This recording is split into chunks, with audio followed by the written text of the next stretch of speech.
महाभारत की कहानियों के सागर में ना एक ऐसी कहानी है जो दिल को छू जाती है। ये कहानी है नल और दमयंती की। और यकीन मानिए, ये सिर्फ एक प्रेम कहानी नहीं है। ये कहानी है वफादारी की, त्याग की और उन परीक्षाओं की जो किस्मत लेती है।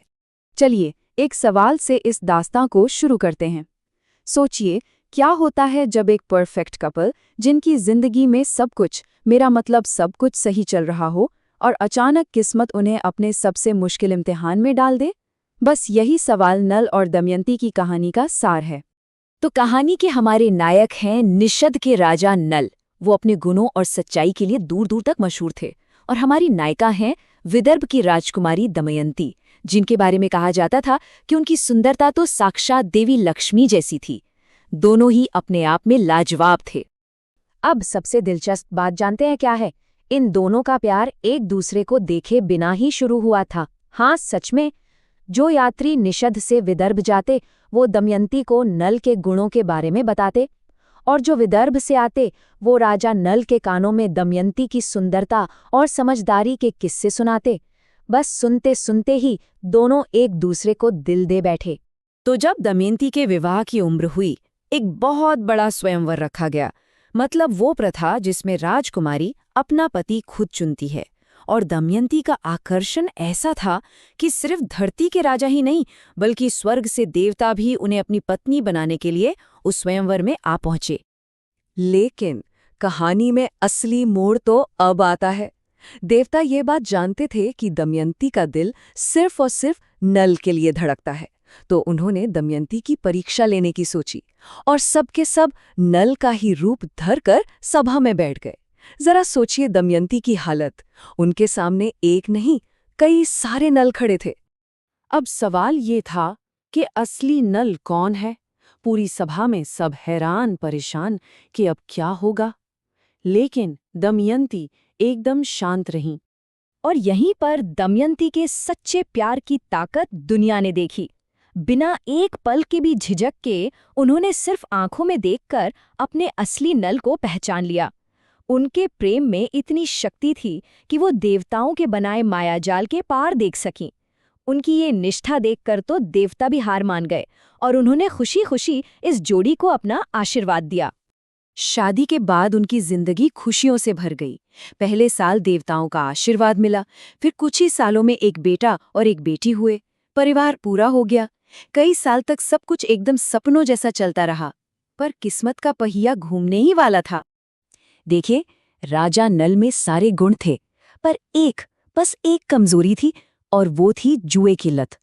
और यही एक कमजोरी उनके पतन की वजह बनने वाली थी।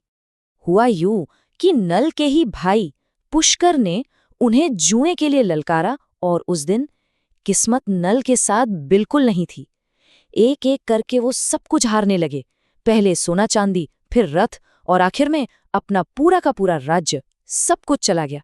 सब कुछ हारने के बाद राजा नल को सिर्फ एक कपड़े में अपना ही राज्य छोड़कर जाना पड़ा। लेकिन दमयंती, वो सच्ची पत्नी थी। उन्होंने एक पल भी नहीं सोचा, महलों का सुख छोड़ा और सिर्फ एक साड़ी में अपने पति के साथ जंगल की तरफ चल पड़ी।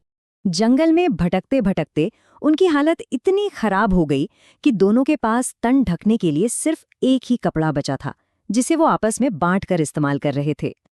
अपनी पत्नी की ये हालत देखकर नल का दिल अंदर ही अंदर टूट रहा था। उन्होंने एक बहुत ही मुश्किल, दिल दुखाने वाला फैसला लिया। उन्हें लगा कि अगर वो दमयंती को छोड़ दें तो शायद वो किसी तरह बचकर अपने पिता के घर चली जाएगी।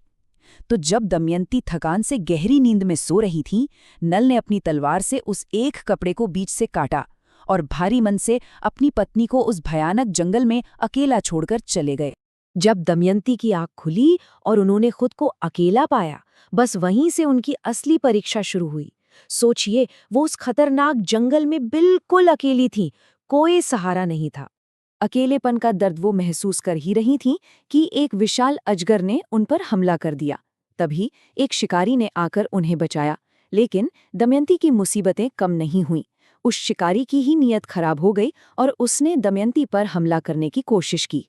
उस मुश्किल घड़ी में दमयंती ने अपनी पतिव्रता धर्म की शक्ति को पुकारा। उन्होंने जोर से श्राप दिया, अगर मैंने मन वचन कर्म से अपने पति नल के सिवा किसी और पुरुष के बारे में कभी नहीं सोचा तो इस पापी की मौत अभी हो जाए। और उनके शब्द पूरे होते ही वो शिकारी जलकर राख हो गया। दमयंती की इसी पवित्रता और पुण्य ने आखिर में किस्मत का पहिया फिर से घुमा दिया। नल के दुख भरे दिन खत्म हुए। सालों की जुदाई और अनगिनत मुश्किलों के बाद आखिर में नल और दमयंती फिर से मिले। और सिर्फ इतना ही नहीं, राजा नल ने अपना खोया हुआ राज्य भी वापस हासिल कर लिया। और ये कहानी हमें एक बहुत गहरे सवाल के साथ छोड़ जाती है। नल में जुए का एक दोष था जिसने उनका सब कुछ बर्बाद कर दिया। वहीं दमयंती में निष्ठा का एक गुण था जिसने सब कुछ वापस दिला दिया। तो सोचने वाली बात यह है कि क्या एक अच्छाई सारी बुराइयों पर भारी पड़ सकती है या फिर एक बुराई सारी अच्छाइयों को खत्म कर सकती है।